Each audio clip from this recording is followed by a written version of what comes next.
Hi guys, so today I wanted to show you what I'm doing to restore my Swedish. A few months ago I made a video where I tried to return to Swedish after putting it down for a few years. It was a good representation of my true feelings of seeing Swedish, which had pretty much disappeared after a few years of not using it. Since then I've been slowly reintroducing myself to Swedish. I didn't want to overload myself, so from time to time I would try to write a quick paragraph in Swedish. In that previous video, you saw me do some listening practice, but it was a bit overwhelming, and to be honest, I didn't really practice any Swedish listening because I felt the time wasn't right. My vocab needs a lot of help.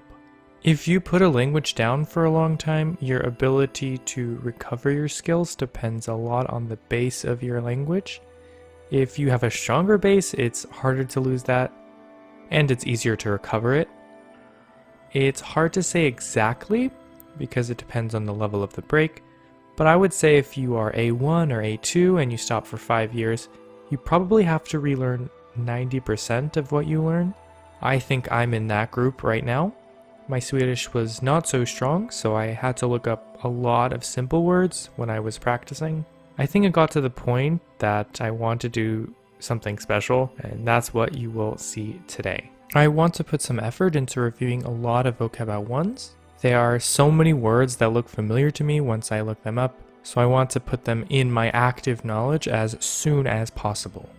I did something that is hard to recommend. I looked at a list of most common Swedish words along with my own personal knowledge of words I need to remember to create a list of basic vocab. In general, this method is flawed because perspective is important. If you start from English, moving to the target language might leave some important words out of the list. However, for this example, Swedish and English are quite similar, and I remember some of the odd things where one English word represents two Swedish words. The one that popped out to me was go, which could either be gå or åka in Swedish, which is go by foot or go by vehicle, and I took that into account in my list. I started with the English and looked up the Swedish equivalents, including the principal parts of the verbs when it was necessary. Then I tried collecting audio files of all the words I was collecting, and some were from the People's Dictionary, some were from Wiktionary, and some were from Forvo.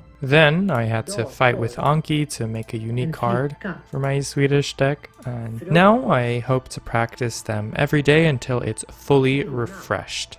Now I need a source of new words and new expressions, so I looked up Sweden's public broadcasting company at svt.se. They had plenty of good news, but what's more interesting is svtplay.se, which is almost like a Swedish Netflix. It's an on-demand website for all sorts of Swedish programs and Swedish translations of foreign programming. I really like this kid show called Bon, which speaks for itself.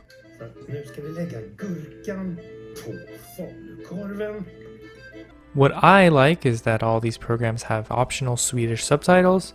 Something that can be annoying is that some subtitles are simplified versions of the true sentences being said, which they do in order to fit one text box for the timing of the whole line.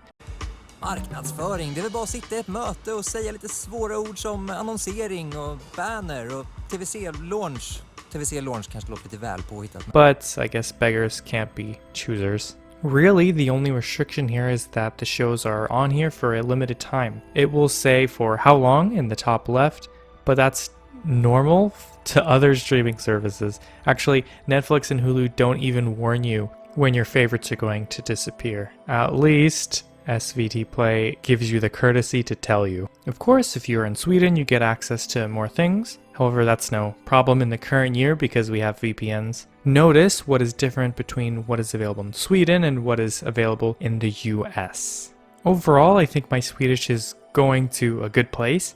I have all the tools I need for success, and in general, the keys to your success with your language are all there, but it's just a matter of whether you use them. 3 months ago, I was not using all these amazing tools that are available to me. Thanks for watching today. Hopefully this is useful for some of you. Even if you don't speak Swedish or care about Sweden, you might find some good content on svtplay.se. I found the original Japanese version of The Ring on there. The subtitles were only in Swedish, but it would definitely be useful for Japanese learners.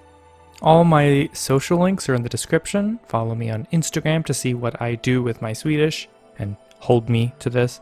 Also, I posted a blog post a few days ago about learning languages with few resources, which I have talked about on this channel, but you can see an expanded version in writing on my blog, and the link to that is in the description as well. I'll see you for another video very soon. Bye bye.